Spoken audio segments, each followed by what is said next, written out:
I've said many times before, at the age of 23, I stood in an environment that was pure heaven to me at that point in my life. I was at a party and at about dawn, as the sun was coming up, in probably June, July time of that year, 1993.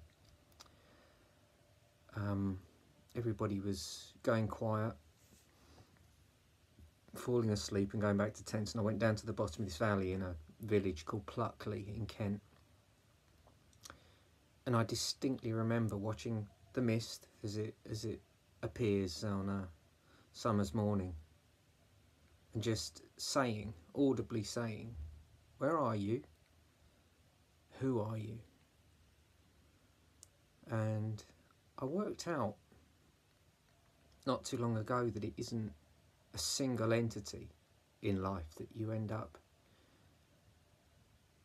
missing, but we need to fire ourselves up every so often with a intense emotional experience to make the spiritual gap that I think a lot of us feel. I think it explains so much in our lives, that we have intense emotional connections with people that we sometimes, and I'm very confident about this one in my life, we invent that emotional connection and we project intense happiness upon a situation opposed to it being real. And we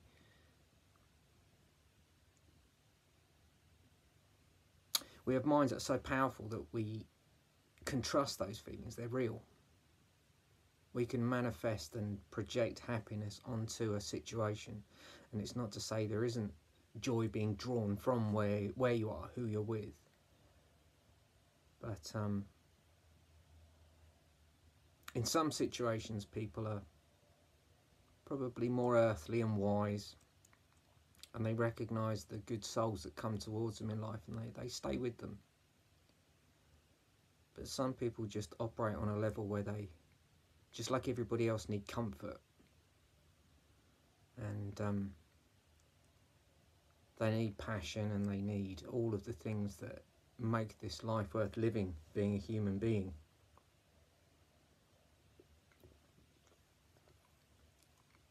But it can take the smallest, or seemingly the smallest of jolts, to just completely rock the foundations of everything in your world. Everything that you took for granted as being, yep, this is where I want to be, all of a sudden you're just thinking, hang on a sec, it took so little in the grand scheme of things, a new energy, a new person, a new idea, a new spirit, a new soul. And you find yourself thinking, everything that I've committed to is now something that is holding me in place. I know it's happened to me on occasions, and I think there's just a certain kind of person that I come across every so often, and it sings from them.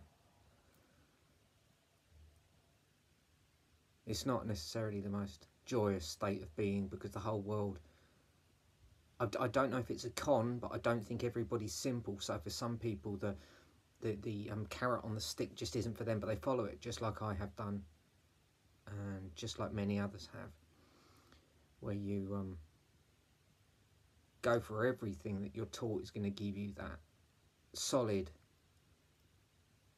spiritual, emotional, and aesthetic and tangible satisfaction. But I'm a strong believer that there is an increasingly large charge of energy that exists in this world that can come your way when you least expect it, and just say, everything now is redundant. Everything that was comfort is now something that feels like a millstone. Everything that was joy is now something that you find yourself relying on the warmth of memory. You know, I know that I'm a very retrospective soul, and I can't enjoy things in the moment because of that guy at the age of 23 who was going, where are you? Who are you? What are you? I know that there's always something larger in the grand scheme of things on a sort of spiritual level that's just out there. Be it a person, an experience, a journey, you know, all sorts of things. And I recognise it in people. I can see it straight away. Just and when I meet those people, it's just so easy to get on with them.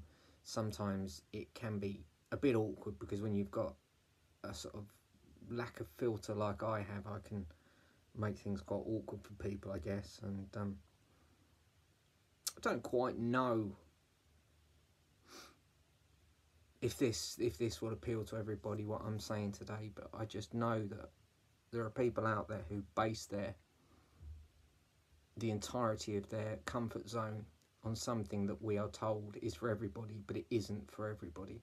Some people don't recognise it in themselves, and they recognise it in others at a sort of larger state of being, state of mind, and they fail to ever see that lyric that I so regularly quote, realise it's within yourself because you'll find it nowhere else, is the truth of the matter. You know, I know that I need to learn that, and I can't, because I'm just relentlessly looking for something that probably dwells within and only comes when you find any kind of inner peace. But